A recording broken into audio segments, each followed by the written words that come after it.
印度人等不及了，给出充分理由，必须成为常任理事国。印度的底细何来？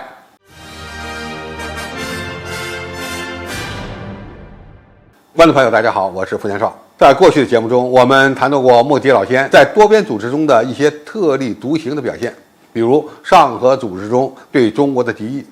在金砖组织中反对成员国快速扩编等等。印度还想成为整个南方国家的领导者，发展中国家与发达国家的桥梁等等。用印度人的话说，印度就是要做一个有声有色的大国。这也意味着莫迪政府的目标是成为这个世界最重要的一极，而且是独立的一极。要注意，他可不是美国的棋子，莫迪要想成为棋手。虽然印度想成为如此重量级的玩家，但是他们却在联合国常任理事国的问题上被现实撕得粉碎。印度一直想成为联合国常任理事国，这样的想法已经有很多年了。好像联合国5常过去都表达过对印度加入的支持，或者说对联合国改革的支持，但是一旦到了关键时刻，好像5常商量过似的，将印度人玩弄于股掌之上。每次讨论总有一家认为印度没有资格。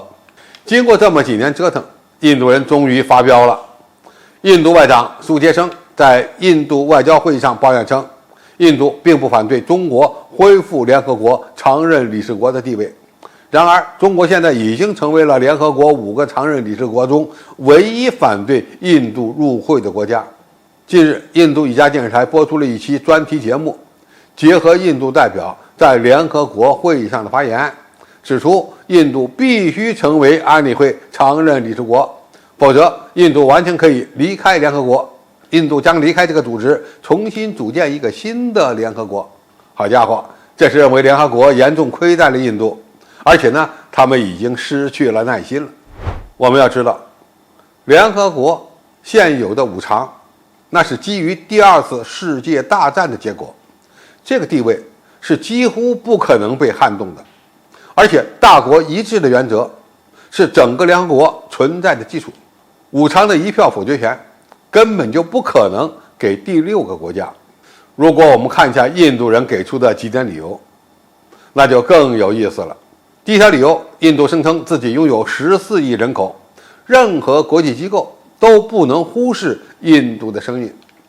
但是联合国是你比人多的地方吗？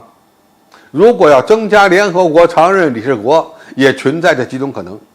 比如增加亚非拉国家代表的席位，特别是增加非洲国家和拉丁美洲国家的席位。如果非要谈实力的话，那就得谈成为联合国安理会成员的标准问题。人口只是其中之一，还包括这个国家在处理宗教矛盾、边境争端等等问题上的表现。莫迪领导下的印度几乎就成了一个宗教民族主义国家，在克什米尔问题上引发的争端让众多伊斯兰国家如何认同。第二，印度拥有核武器，如果这是标准的话，那么朝鲜、以色列、巴基斯坦是不是也要入常？其他的国家是不是都可以通过获得核武器来成为常任理事国呢？现实是全球只会有5个合法拥有核武器的国家，这也将是一种特权。第三，印度人认为，由于缺少了印度，所以安理会在很多国际重大问题上都没有发挥有效作用。好像如果有了印度参加，那么就可以解决俄乌冲突和新冠疫情一样。第四，印度是全球第5大经济体，所以就应该是联合国常任理事国，这与人口众多的理由一样可笑。日本曾经还是世界第2大经济体呢，不也是混到了今天吗？第五，印度是联合国创始国，这个可就太不要脸了。印度是1947年才独立的，而联合国成立时根本就没有印度，何来创始国一说？第六，联合国成立已经过去了80年，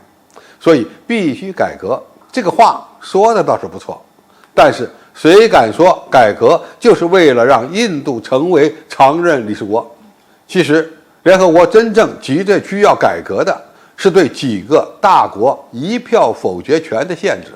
因为美国和俄罗斯一直在滥用这种权利。但是仅仅是这一点点的制衡措施的改革都根本没办法推进。其实印度人之所以觉得自己更有资格成为联合国常任理事国，一个重要的理由就是换掉英国。英国现在的经济体量、外交政策、军事实力等等的确有点拉垮，但是英国人也不是傻子，他们已经发现印度的野心，所以公开反对印度入常。总体而言，印度非常想成为联合国常任理事国，而且的确认为自己有这个实力，但是也明白自己没有机会。现在的莫迪老先之所以大肆炒作入常问题，甚至对联合国改革议案中的其他条款都不感兴趣，只想讨论扩员后的安理会规模及其工作方式，无非就是为了迎合国内的印度教民族主义者。印度媒体大言不惭地说，想成立新的联合国，还是回去照照镜子吧。什么时候印度的正面形象获得2/3联合国成员国的支持，再谈资格。而这样的结果现在看起来无异于天方夜谭。